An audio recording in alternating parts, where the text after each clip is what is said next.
एक समय की बात है। भगवान गौतम बुद्ध एक गांव में धर्म सभा को संबोधित कर रहे थे।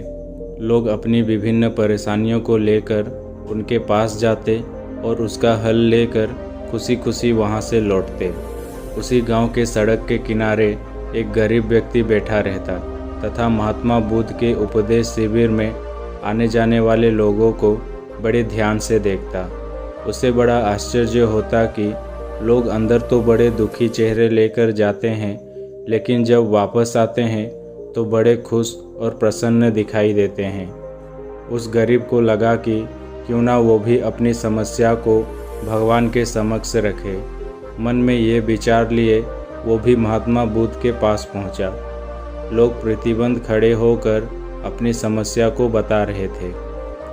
जब उसकी बारी आई तो उसने सबसे पहले महात्मा बुद्ध को प्रणाम किया और फिर कहा, भगवान, इस गांव में लगभग सभी लोग खुश और समृद्ध हैं, फिर मैं ही क्यों गरीब हूँ। इस पर उन्होंने मुस्कुराते हुए कहा, तुम गरीब और निर्धन इसलिए हो क्योंकि तुमने आज तक किसी को कुछ दिया ही नहीं।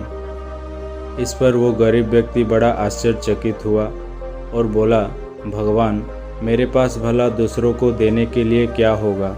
मेरा तो स्वयं का गुजारा बहुत मुश्किल से हो पाता है। लोगों से भीख मांगकर अपना पेट भरता हूँ। भगवान बुद्ध कुछ देर शांत रहे, फिर बोले, तुम बड़े अज्ञानी हो। औरों के साथ बांटने के लिए ईश्वर ने तुम्हें बहुत कुछ दिया है। मुस्कुराहट दी है जिससे तुम लोगों में आशा का संचार कर सकते हो। मुख दिया है ताकि लोगों से दो मीठे शब्द बोल सकते हो, उनकी प्रशंसा कर सकते हो। दो हाथ दिए हैं, लोगों की मदद कर सकते हो। ईश्वर ने जिसको ये तीन चीज़ दी हैं वो कभी गरीब और निर्धन हो ही नहीं सकता। निर्धनता का विचार आदमी के मन में होता है। ये तो एक भ्रम है, इसे निकाल दो।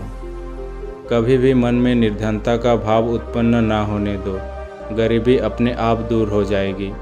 भगवान बुद्ध का संदेश सुनकर उस आदमी का चेहरा चमक उठा और उसने इस उपदेश को अपने जीवन में उतारा, जिससे वो फिर कभी दुखी नहीं हुआ।